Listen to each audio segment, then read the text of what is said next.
Hey guys, let's have a look at some interesting insights into the second to last outing of The Boy Who Lived with Harry Potter and the Deathly Hallows Part 1 that completed its 15 years in 2025.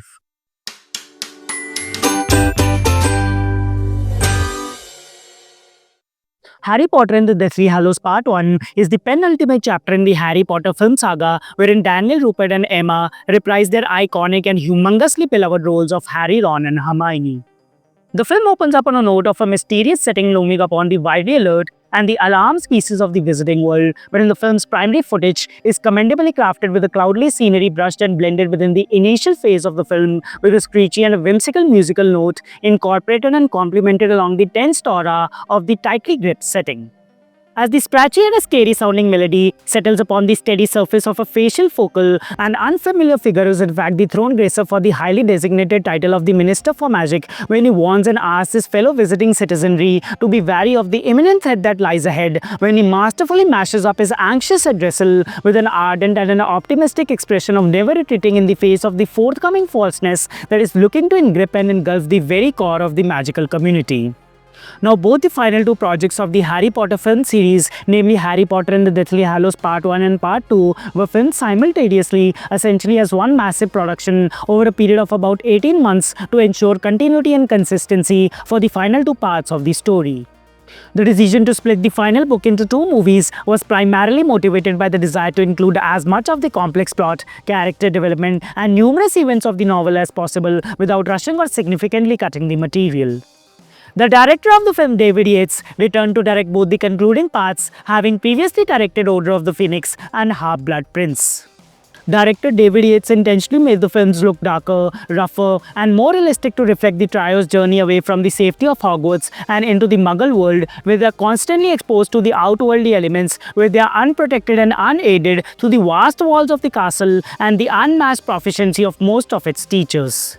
The quaint medieval-looking village used for the exterior of Godric's Hollow, where Harry's parents lived and were killed, was the real-life village of Levenham in Suffolk, UK. The prominent timber frame structure that appears as Harry's destroyed childhood home is the actual Levenham Guildhall. The extensive outdoor scenes of Harry, Ron and Hermione camping while on the run were filmed in various locations across the UK, capturing the isolating and increasingly stressful nature of their hunt for Horcruxes. The stunning limestone pavement where Harry and Hermione hide from the Snatchers is Malham Cove in North Yorkshire. A number of the atmospheric forest and open countryside camping scenes were filmed in Swinley Forest in Berkshire and at Loch Etty in Scotland. The opulent exterior of Malfoy Manor, which becomes Lord Voldemort's headquarters, was created using Hardwick Hall in Derbyshire combined with CGI effects. Bill and Fleur Weasley's safe house, where Dobby dies, was built on freshwater West Beach in Pembrokeshire, Wales. The cottage set was constructed on site and dismantled after filming. The iconic scene with the trio enters the Ministry of Magic, where a public toilet was filmed in an existing pedestrian subway tunnel in London's Great Scotland Yard area. The unscripted moment where Harry and Hermione dance to Old Children by Nick Cave and the bad seeds at the campsite was an addition by the filmmakers to show a genuine moment of connection and comfort between the two best friends during a bleak and a gloomy time. It was intended to break the tension of the camping scenes, adding a light-hearted layer to the enormity of the heavy and baggy emotion.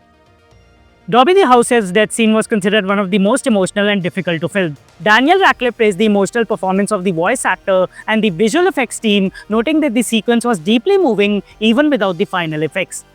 The chaotic opening sequence, where 6 members of the Order of the Phoenix take Polyjuice Potion to look like Harry in order to escort him to the safe boundaries of the Burrow, was a complex visual effects undertaking. All 7 Harrys had to be played by Daniel Radcliffe, who had to film the scene 7 different times with a special camera rig to create the seamless visual effect.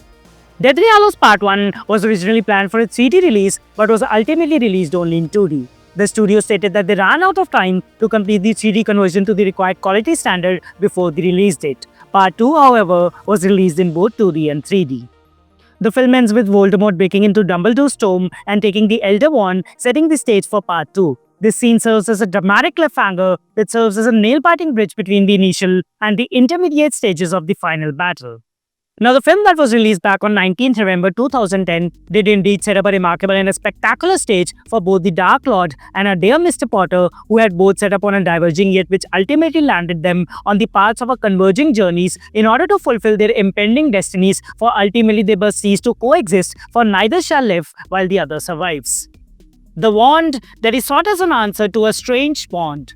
Hey guys, if you like my video, you can click on the like and share button, and you can also subscribe to my channel so that you don't miss upon these types of videos. Let's come together and celebrate the magic of movies.